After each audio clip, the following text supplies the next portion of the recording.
Today we have a simple question. Is it all right to be tired of your testimony? Hi, this is Barry Phillips with 10-Minute Torah, Day 5 of Vayikra, and he called. We are in chapter 5 today in Leviticus, Vayikra. Verse 1 says, "And when a being sins in that he has heard the voice of swearing, or is a witness, or has seen, or has known, but does not reveal it, he shall bear his crookedness." This situation is referencing someone who is an eyewitness to a legal transaction in which two parties swore and made an agreement together. One party might default, and when they go to court to resolve the issue, one who is in the wrong may call upon this eyewitness and say, "You saw and heard the agreement, and I need you to testify." The sin is referenced here is to the eyewitness saying, "I'm not going to say anything." Now, it doesn't explain why they would choose not to or what the extenuating circumstances might be. It's just that they are party to an incident that they should be given eyewitness account of, and they refuse or to do so or deny that they have such an eyewitness account. In other words, they either are not engaged, don't want to get involved, or they outright lie. In response to that, there is an offering that is detailed, the Asham offering, as how that they might rectify that situation and get things straightened out, not only with the parties at hand, but also with Yah. And it led me to think that we are his witnesses. Yeshua in Acts 1:8 says that we are to be his witnesses, and we are to start in Jerusalem, then Judea and Samaria as we spiral outward, and then to the uttermost parts of the earth. And we are encouraged in Scripture to be ready to give an account readily, be prepared instant in season and out of season to talk about our witness, our testimony, how Yah has changed us. When the event of being born again takes place initially, most oftentimes, there is a great deal of zeal, a great deal of emotion and personal impact that is taking place. Revivals have broken out just because of the initial individuals being changed, run and spread it abroad. We think of the woman at the well that Yeshua met in Yochanan, John chapter 4. She went to the township and to the very people who had shunned and rejected her. She exclaimed, "Come see a man who told me all I ever did." And maybe they ran out there to hear the saucy details of what he might reveal about her life. But instead, they found Messiah and probably knew all the details known and unknown about their lives. So there is this zeal, this enthusiasm, this very high-end, high-impacting emotional testimony that we might offer. And we are excited, and we want everybody to know what Messiah Yeshua has done for us. After a period of time, a year, a few years, a decade, we've told the story so many times that it is now rehearsed, and we can quote it without the emotional influence of what we're trying to say. I recall something many years ago, back in the, back in the very, very early 70s.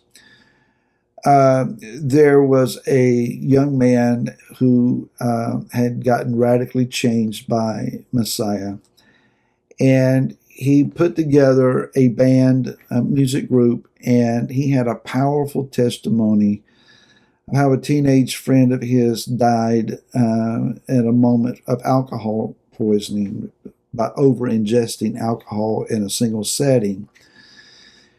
And it was quite impacting. And I remember my older sister, very young at that time, still young, by the way. She came home and was deeply impacted about not only his testimony, but the effect that it had on so many that were gathered in the room where they played. And she was really influenced by that moment and by their continuing music. Fast forward from that point a couple of decades or more, 20, 30 years, we got noticed that the same person had formed a new band and would be playing at like a high school auditorium. And we went, my older sister, my younger sister, and I, and we went and we wanted to hear him. His stage presence and presentation was quite different than what we anticipated.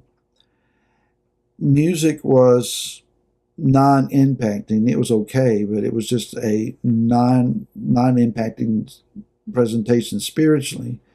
The band walks off the stage and he proceeds to tell that same testimony verbatim again, but you could see in his eyes he was merely talking about something that he used to remember very impacting in a very impacting way. The power was gone. The influence is gone. And it was met with a thud. It wasn't there. When we get bored with our own testimony, it's time for a new testimony. It's time for a new witness. After all, has not Yeshua done more for us than the initial stage of our being redeemed and born again? As exciting, as life-changing, and as overwhelming as that might be and should still be for us, sometimes we just need to pause and not just remember the words that we've shared, but go back to the real life experience that we were involved in and remember how gloriously he changed us. But then also remember, this is what he has done for me since then. And it's kind of like the phrase, what have you done for me lately? Well, when it comes to Yeshua, we don't have to ask that question very loud before we get a quick answer. Just be mindful of how he is working in our lives on a regular and ongoing basis. The little things. And so it's good to have your elevator speech testimony, that 30-second or less opportunity where you can encounter someone, they ask you, so tell me about yourself. In 30 seconds, you can give them the highlight reel of how Yeshua changed your life and leave them wanting more and ready to ask questions. But let's not become so familiar with that elevator speech or that highlight reel that we somehow forget we were really a part of that. And it really did work. And this is not something that I'm just remembering off the top of my head, but it's more out of the center of my heart. I never want to forget what Yeshua has done and who he is and how he's impacted my life and the walk that he has given me to walk with him. And I pray you don't either.